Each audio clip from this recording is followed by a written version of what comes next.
Assalamualaikum warahmatullahi wabarakatuh. Alhamdulillahirrabbilalamin. Semoga Allah senantiasa memberikan rahmatnya kepada kita. Amin. Kali ini kita membahas tentang bab i'tikaf. Untuk lebih jelasnya, simak penjelasan berikut ini. Secara bahasa, i'tikaf berarti tinggal, menetap, atau berdiam diri di suatu tempat. Sedangkan menurut istilah, i'tikaf adalah berdiam diri di dalam masjid untuk beribadah kepada Allah yang dilakukan oleh orang tertentu dengan tata cara tertentu. Ini pengertian dari i'tikaf. Jadi berdiam diri di dalam masjid dengan cara tertentu. Kemudian Allah berfirman dalam surat Al-Baqarah ayat 125, A'udzu billahi minasyaitonir rajim. Bismillahirrahmanirrahim.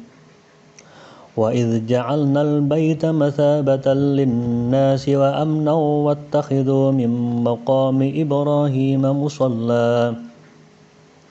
Wa a'idna ila Ibrahim wa Ismail an tahira baitiya lit-ta'ifina wal-'akifina war-ruk'is sujud. Dan ingatlah ketika kami menjadikan rumah itu, Baitullah, tempat berkumpul bagi manusia dan tempat yang aman. Dan jadikanlah sebahagian makam Ibrahim tempat sholat.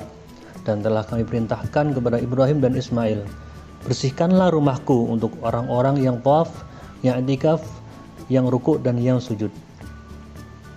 Kemudian hadis Nabi, An Aisyah radhiyallahu anha qalat, anna an-nabiy sallallahu alaihi wasallam kana ya'takifu al-'ashra al-awakhir min Ramadan hatta tawaffahu Allah.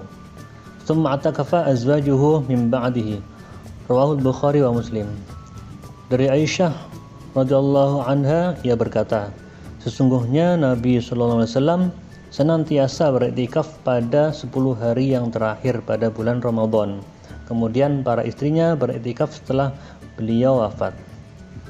Nah, biasanya ketika bulan Ramadan tiba, di 10 hari terakhir itu banyak sekali masjid-masjid yang mengadakan i'tikaf. Jadi terbuka 24 jam i'tikaf. Selanjutnya, hukum i'tikaf ini jumhur ulama atau mayoritas ulama berpendapat bahwa hukum asal i'tikaf adalah sunnah dan bisa berubah menjadi wajib jika seseorang bernazar atau berjanji untuk melaksanakannya. Misal, kalian berjanji pada bulan Ramadan tahun depan di 10 hari terakhir akan i'tikaf. Nah, berarti janjinya harus dilaksanakan dan itu wajib. Selanjutnya syarat i'tikaf, yang pertama yaitu Islam, kedua baligh atau mumayyiz, yang ketiga berakal sehat, yang keempat suci dari haid dan nifas, yang kelima suci dari hadas besar atau janabah. Dan yang membatalkan i'tikaf, pertama berhubungan suami istri, kemudian keluar mani, yang ketiga mabuk, yang keempat murtad atau keluar dari agama Islam, yang kelima haid, dan yang terakhir keluar masjid tanpa uzur. Selanjutnya, amalan yang dianjurkan ketika i'tikaf. Pertama, sholat, jadi perbanyak sholat sunnah.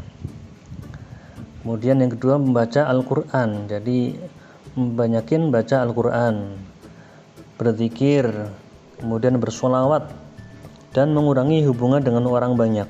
Jadi ketika i'tikaf itu fokus dengan ibadahnya, jangan banyakin ngobrol dengan orang-orang. Mungkin kan ketika i'tikaf itu banyak atau ramai orang di masjid. Nah, itu harus bisa menahan diri, jangan terlalu sibuk dengan ngobrol sama orang lain ya, tapi fokus dengan ibadah i'tikafnya.